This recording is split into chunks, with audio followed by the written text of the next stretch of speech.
반갑습니다. 오늘 본문은 지혜자를 포함하여 인간은 미래를 알 수도 없을 뿐만 아니라 특히 지혜자나 우매자나 모두 죽음 앞에서는 평등하다는 것입니다.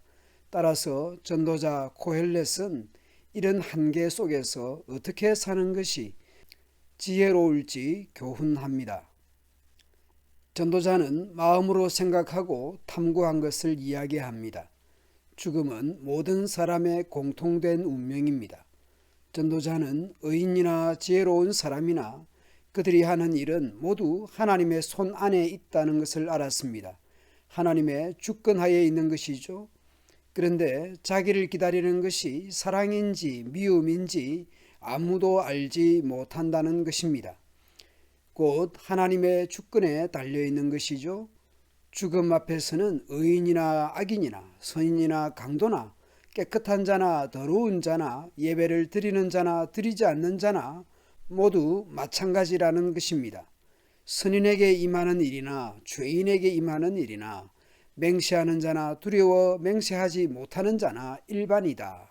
모든 사람이 다 같은 운명에 떨어진다는 것은 악한 일입니다. 어제 묵상 본문에서도 그랬습니다. 사람들이 그렇게들 말합니다. 전도자도 그렇게 알고 있습니다. 하나님 앞에 경건하게 살면서 하나님을 두려워하는 사람은 모든 일이 다 잘 되지만 악한 자는 하나님을 두려워하지 않으니 그가 하는 일이 잘 될 리 없으며 사는 날이 그림자 같고 한창 나이에 죽고 말 것이라고 합니다. 그런데 악인이 100번 죄를 지어도 여전히 살아있다라는 것이 현실입니다. 한 번 죄를 지으면 아프고, 두 번 죄 지으면 평생 장애를 입고, 세 번 죄를 지으면 한창 나이라도 죽는다면 무서워서라도 죄를 짓는 사람이 얼마나 되겠습니까?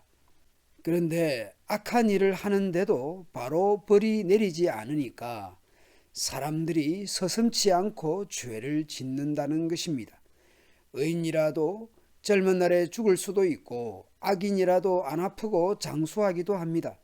그래서 전도자는 모든 사람이 다 같은 운명에 떨어진다는 것은 악한 일이라는 것입니다.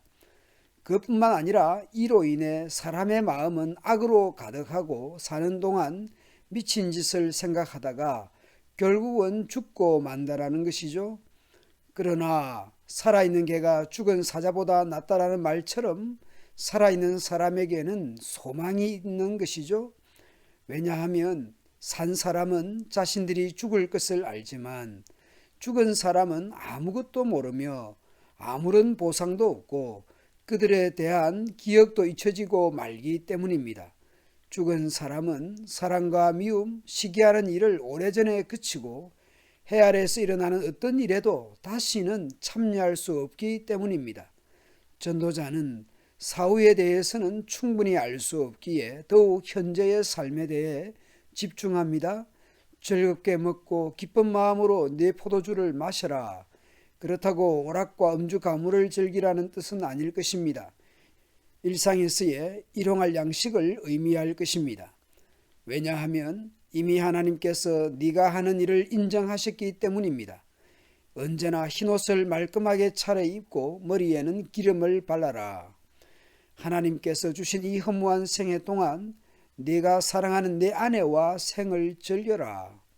이것이 내 삶의 몫이요 내 수고의 보상이다. 내 손이 발견하는 것이 무엇이든 힘을 다해 일하라.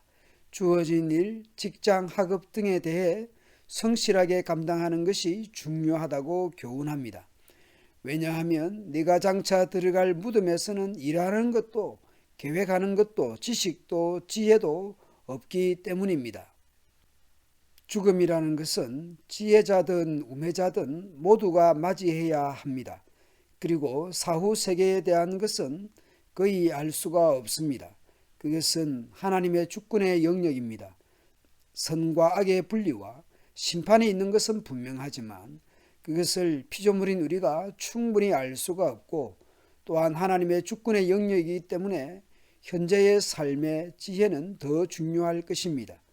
그러므로 전도자 코헬렛은 사후가 아니라 이 땅에서 어떻게 살아야 할지 교훈하는 것입니다.